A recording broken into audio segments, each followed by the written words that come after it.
Hola, soy Aroa, responsable del Laboratorio de Biología César de la Universidad de Zaragoza. Dentro del programa Aulia, financiado por la Fundación Española para la Ciencia y la Tecnología, proponemos una serie de vídeos en los que explicamos cómo trasladar al aula algunas de las experiencias que realizamos en nuestros laboratorios. En este vídeo voy a explicaros qué es la kombucha y cómo utilizarla en el aula para trabajar la metodología científica con vuestro alumnado y a desarrollar un proyecto sencillo de indagación aprovechando el proceso de preparación de la misma. ¿Qué es la kombucha? La kombucha es una bebida fermentada a base de té azucarado que sufre un proceso de fermentación llevado a cabo por un cultivo simbiótico de levaduras y bacterias, llamado SCOBY. Lo interesante de esta bebida, frente a otros productos fermentados como el vino o el yogur, es que como resultado de la fermentación del azúcar contenido en el té, además de la bebida en sí, se obtiene la celulosa bacteriana. La celulosa bacteriana es un biomaterial muy interesante, que una vez seca es similar en textura al cuero. En este proyecto os vamos a mostrar cómo su proceso de formación se puede utilizar en el aula de una forma sencilla para trabajar conceptos como los tipos de relación entre los seres vivos, la organización celular u otros más complejos como la fermentación y las rutas metabólicas.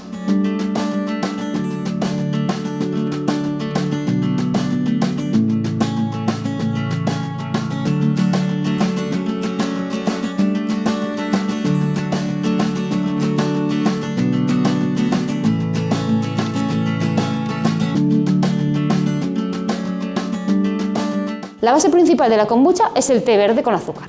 Lo aconsejable es prepararlo en el aula si disponemos de un microondas u otro medio para calentar agua para que el alumnado pueda realizar el proceso completo y comenzar a trabajar la modificación de variables, pesos y medidas, etc. La kombucha se prepara siempre en un recipiente de cristal o de plástico, nunca de metal. Este recipiente es necesario desinfectarlo con etanol 70% antes de empezar a trabajar para evitar cualquier tipo de contaminación. Para preparar el té, primero medimos en el vaso 200 ml de agua y la calentamos en el microondas. Una vez esté caliente, añadimos la bolsita de té y esperamos 10 minutos. Cuando ya se haya hecho el té, pesamos 20 gramos de azúcar y los añadimos al té. Una vez tenemos el té preparado, es necesario esperar a que se enfríe hasta que alcance una temperatura inferior a 30 grados. Podemos aprovechar este proceso para que el alumnado reflexione sobre por qué es necesario que este té esté frío antes de verter la kombucha. Una vez comprobado que la temperatura es menor de 30 grados, añadimos 100 ml de kombucha. Esta kombucha es kombucha madre y la añadimos a nuestro recipiente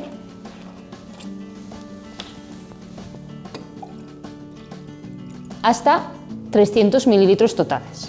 Una vez la hemos añadido, lo que tenemos que hacer es meterla en el recipiente que hemos preparado, que como os hemos dicho, no puede ser ni de cristal, no puede ser de metal, tiene que ser de cristal o de plástico.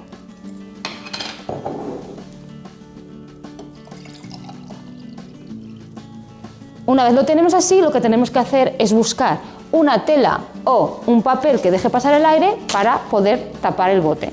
Por último, pondremos, para tapar el bote bien, pondremos una goma que sujete bien la tela o el papel de cocina que hayamos puesto en el bote.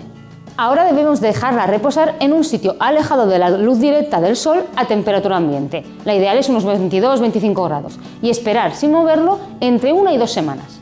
Durante el tiempo de reposo, el alumnado podrá observar cómo progresivamente se genera una capa de celulosa bacteriana en la parte superior del líquido, hasta quedar más o menos de un grosor de unos 3-4 milímetros. Esta celulosa se puede retirar y una vez aclarada la podemos dejar secar y conseguir un biomaterial similar al cuero.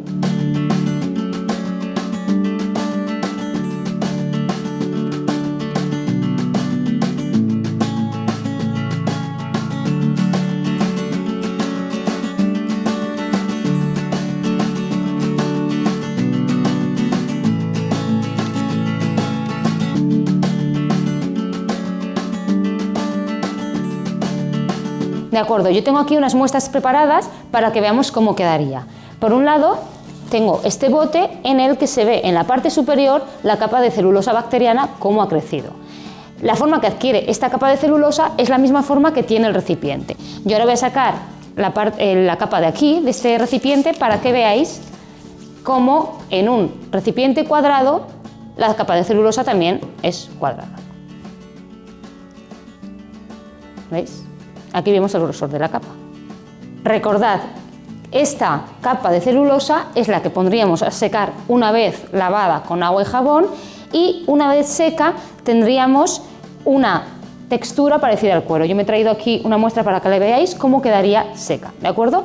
Esta capa, el 80% más o menos es agua, entonces el grosor reduce muchísimo. Entonces aquí lo tenemos.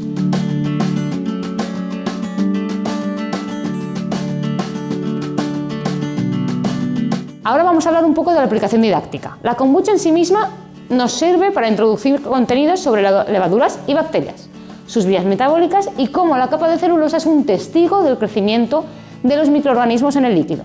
Además, la preparación del té nos permite realizar un diseño experimental con el que iniciar al alumnado en la metodología científica, que recordad que consta de las siguientes fases. En primer lugar, el planteamiento del problema. En segundo lugar, tenemos que hacer la enunciación de la hipótesis. El diseño experimental va después y, por último, los resultados. No nos olvidemos que una vez vistos los resultados tenemos que emitir las conclusiones y discutir sobre los mismos resultados. Por ejemplo, podemos dividir a la clase en varios grupos para que cada uno trabaje con una variable independiente, la modifique y enuncie una hipótesis sobre lo que puede provocar esa modificación. Si, por ejemplo, trabajamos con la variable cantidad de azúcar, el grupo podría enunciar el siguiente problema: ¿qué sucede si variamos la cantidad de azúcar? Y enunciar una hipótesis que podría ser: a mayor cantidad de azúcar, la kombucha crecerá más. A partir de ahí puede diseñar un experimento para comprobar su hipótesis. Por ejemplo, montando varios botes de kombucha con diferentes cantidades de azúcar. De acuerdo, yo aquí lo que os he hecho es preparar 5 botes de acuerdo a lo que os he explicado con la variable azúcar. Tenemos botes con diferentes cantidades de azúcar y tendríamos que esperar 10 días a que crecieran para ver la diferente producción de celulosa bacteriana. La comprobación de la hipótesis se puede hacer pesando la capa de celulosa obtenida en cada uno de los botes, para comprobar si existe una correlación entre la cantidad de azúcar y el peso de celulosa. Si queremos completar la actividad, podemos preparar una sesión en la que todos los grupos presenten sus resultados y compartan los resultados obtenidos. En resumen, el trabajo con kombucha es una actividad de indagación en el aula que permite trabajar diversos contenidos adaptados a los distintos niveles educativos y un modo diferente de aproximar al alumnado a la metodología científica. Si decidís implementarla en el aula, os animamos a que compartáis en los comentarios cómo ha resultado la experiencia y nos consultéis aquellas dudas que podáis tener a través de nuestra dirección de correo. Esperamos vuestras respuestas.